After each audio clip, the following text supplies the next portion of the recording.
Well, it's always a case of a certain amount of relief because you talk to the client and you get your team sorted out and you got all these people engaged with the assumption that you're going to find something significant or you're going to find these remains. And so when we got on site and we worked with the big machine operators and we took the first couple of scrapes out and there was these outlines of these walls, it was just like, yes, like, one, it's relief, and two, then it's excitement because I knew that these structures were rare. Not just in Victoria, but internationally they're rare. That's Adam Ford, a Melbourne-based archaeologist and project director for a dig on the grounds of the historic Pentridge Prison, talking about the discovery he made in 2014 of some stone footings to an architectural structure known globally as a panopticon.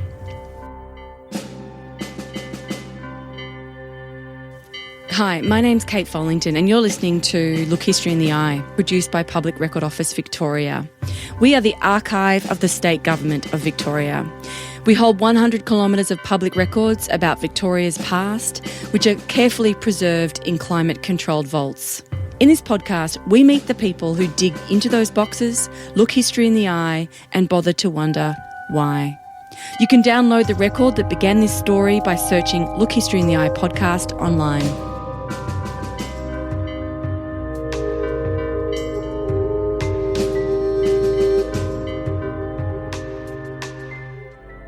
This episode is about the convergence of ideology and design.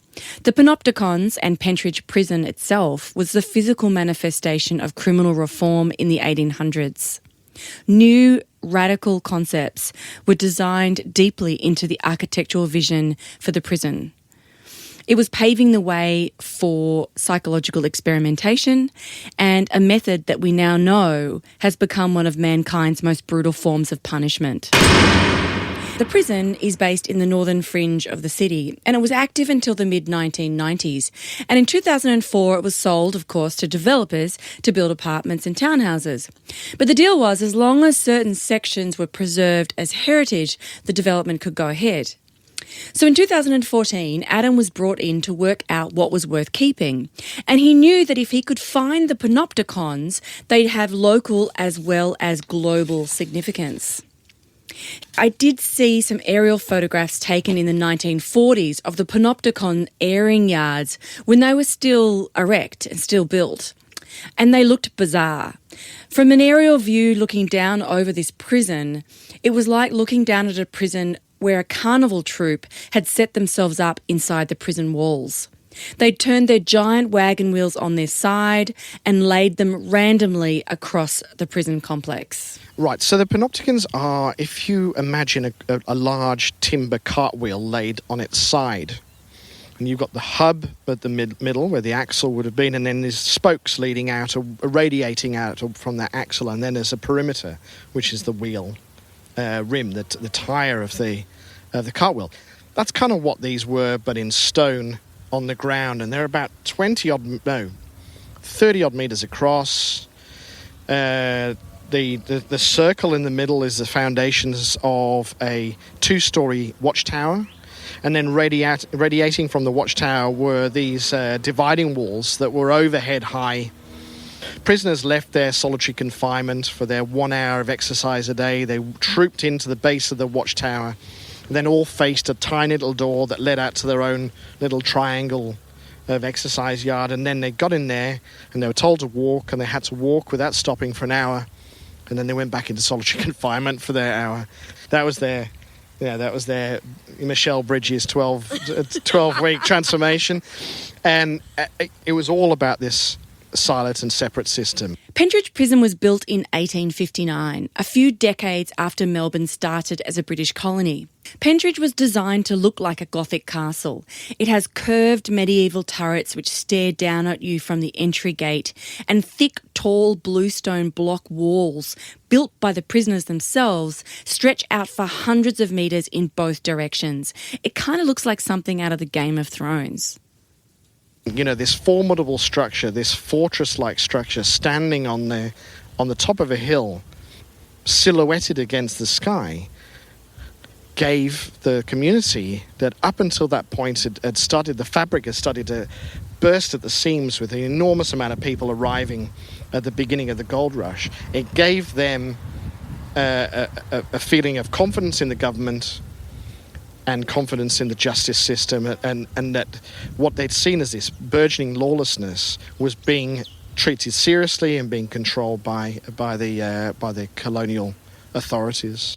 When news spread that there was gold to be had, thousands of ambitious emancipated convicts from the island of Tasmania and New South Wales rapidly headed to Victoria to seek their fortune. And look, there were some successful diggers, but the dreamers returned to Melbourne empty-handed and really hungry. And of course, soon petty crime skyrocketed. I mean, Melbourne suddenly found themselves with all of these criminals, and the worst of them were put onto floating hulks in Port Phillip. They were locked away in the gallows of abandoned ships, and sometimes they were left there for years.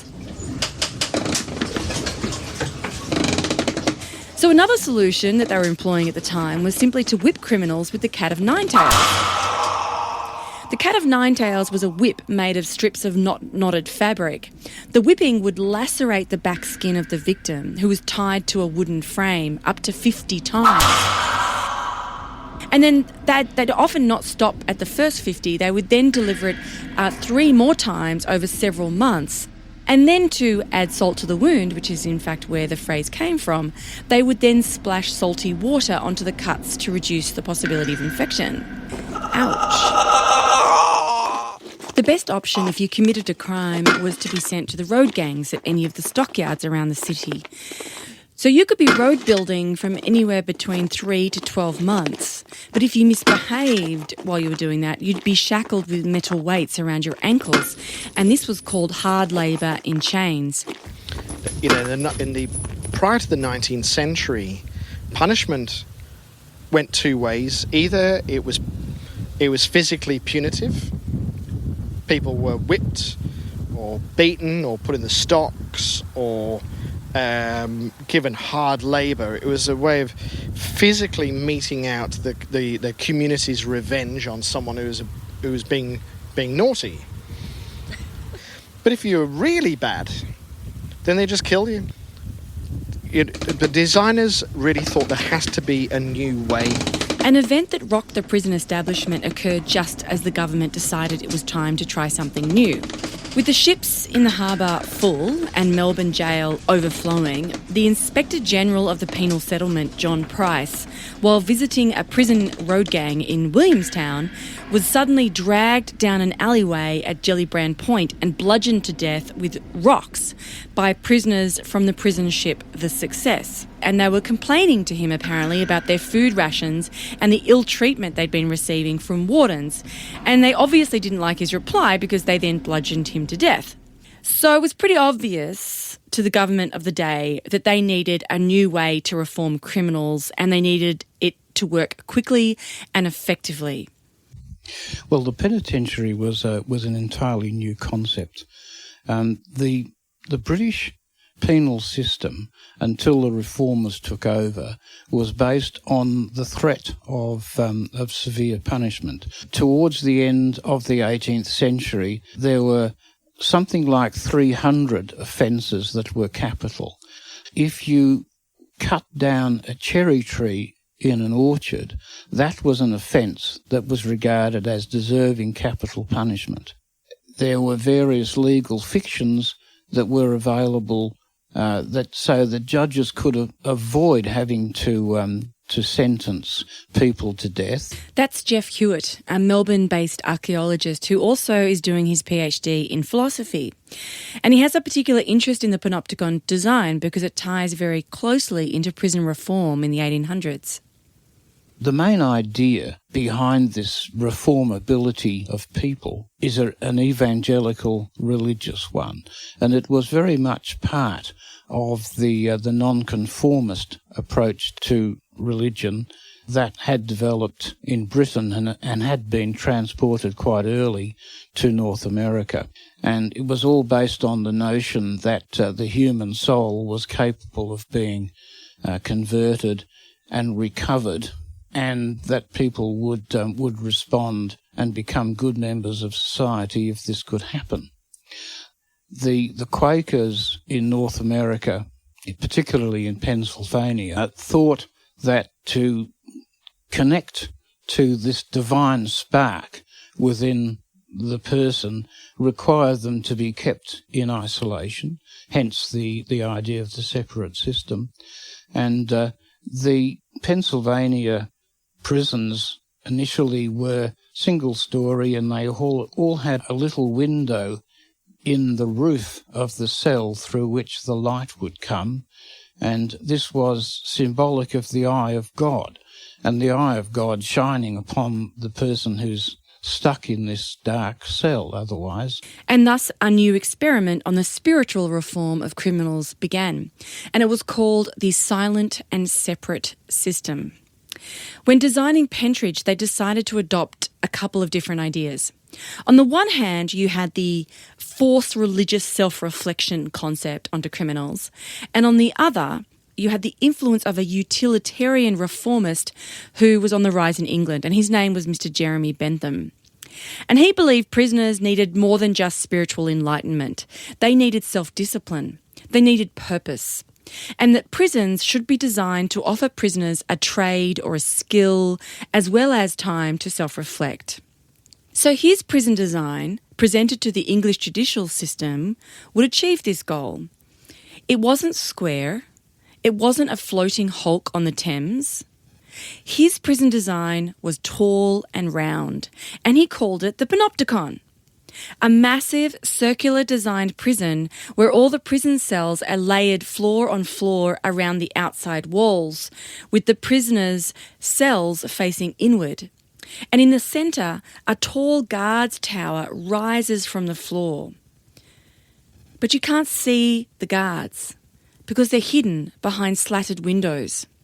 So the prisoners were being watched, but they never knew if they were being watched. So a way of correcting deviant behaviour by imposing self-control. And it's intended to produce this as a habit so that people will continue to behave appropriately whether they're observed or not. Now, Bentham was also trying to make prisons profitable, and he felt that it was possible for people to be productive at some kind of individual labour, whatever it might have been, without necessarily having a supervisor looking over their shoulder. They could establish the habit of productive work with just the mere thought in their mind that they may be observed in the process. So if we return to 1857 Melbourne, the committee that had been pulled together to try and figure out a solution to this prison crisis, or crime crisis, you might say, in Melbourne in 1857, were keen to know more about this new idea of the silent system. It was presented by William J. Champ, who'd been in charge of convicts in Tasmania, and so he was brought to Melbourne to replace the now bludgeoned John Price and to solve Melbourne's prisoner problem. And the very essence of the system I recommend is the preservation of absolute silence and the prevention of communication between the prisoners. The light would be from above, so that there would be no looking out at the windows. The doors would be solid, of wood and very thick, and closing so that no sound could come through them. Each man would have his bell, which he would ring if he was taken ill or wanted the warder. And the warder would be constantly walking up and down on a carpet or matting with slippers on. And in each door there would be an inspection aperture closed with plate glass. And as the warder went along, he would push it to one side and see what a man was doing in each cell without being observed, and the man inside could not hear the slightest sound. So in the end, Pentridge Prison was built to combine both the Quaker ideal of solitary confinement and religious reflection, with radial corridors of stone cold cells stretching out in various directions from a single point. And then in addition, they built circular exercise yards with a guard's tower in the middle to match Bentham's idea of blind observation. Hence the reason why we have miniature panopticons in the middle of Pentridge. Yeah, it was solitary confinement. They had their own cell. Each cell had its own flushing toilet and sink, which was revolutionary in late 1850s. Crucially, part of it was this idea that You never knew when you were being observed. They weren't allowed to speak. So when they did have their 1 hour a day of exercise, which they were obliged to air them, that's why they're called airing yards, they had to continue that silent system and that secret observation, I suppose, out into the airing yards.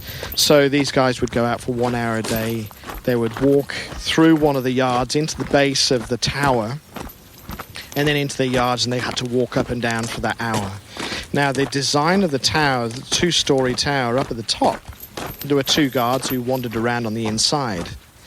But the windows were slatted, like louvered.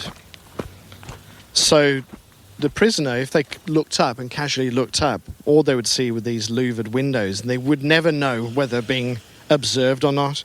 Remember, the prisoners, whenever they left their cell, had to put a hood on with just eye holes, this felt hood and mask, so that they couldn't even engage in facial expressions with the other prisoners. I can't help but wonder sometimes if Bentham's idea of the panopticon prison ideology, where we keep ourselves in check for the good of a productive society, isn't alive and well in any modern city. I mean, thanks to CCTV, we have a form of constant unidentifiable surveillance around us. And perhaps CCTV cameras are forcing an imposed level of self-control among us.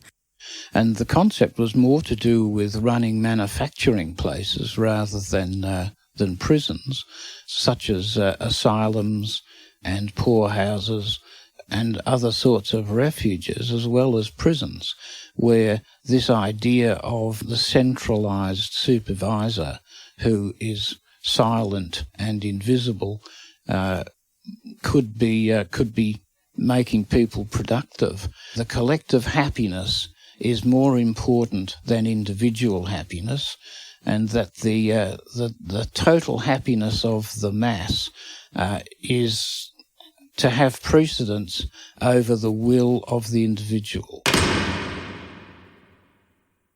A lot of people who enter the prison system now as then had mental health issues, and so to put them in solitary confinement just in many cases made a lot of things worse. People didn't really want to retreat into their heads because there be demons in there.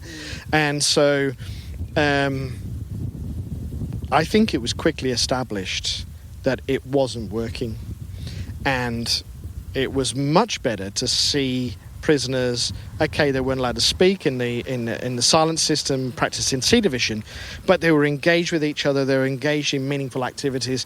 Perhaps for the first time ever, they'd been given work and they'd finished something, and that was probably much more of a positive contributor to their re-entrance into society than sitting in a room by yourself, picking burrs out of wool. There was an economic factor as well, but you could see that the separate system was abandoned within 25 years of it being established in Pentridge. And so they started putting 2 prisoners in each cell, therefore you can't be classed as a separate system if that's the case. The panopticon stone footings at the Pentridge Prison development will be preserved, according to Adam Ford. So in among the new townhouses, the noisy cafes and the planned cinemas, we might see a large circular glass surface appear in amongst it that we can walk on, and we'll be able to look down and see the original brick outline of the panopticon triangular airing yards, and perhaps walk the small space that prisoners were given during their 1 hour break from the hell of the solitary and silent system. And if you do get a chance to have a look at those stone footings, think about it as a nod to architectural heritage, but also a nod to Bentham's reformist ideals and to the beginning of what we now know as the penitentiary, a system still in use today. Solitary confinement, in fact, is still practiced in Victorian prisons. In 2019, Ombudsman Deborah Glass called for a ban on solitary confinement of up to 22 hours a day. She produced a damning report into youth correctional facilities which found that the practice was widespread and misused by staff. She said it leads to hallucinations, to psychosis, to self-harm, and to suicide. The circular panopticon airing yards and the separate silence system at Pentridge was implemented in 1859. It was presented as a more humane way to reform the soul. But I can't help but ask myself if we simply replaced one form of torture with another.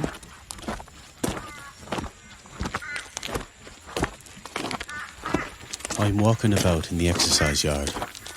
Brick walls around me, a warder on guard. Time after time, the 10 paces I measure, 1 hour a day for my health and my pleasure. Blue sky above me, my God, but it's hard, walking about in the exercise yard. Tommy the narcs in the next yard to mine put me away to the demons, the swine.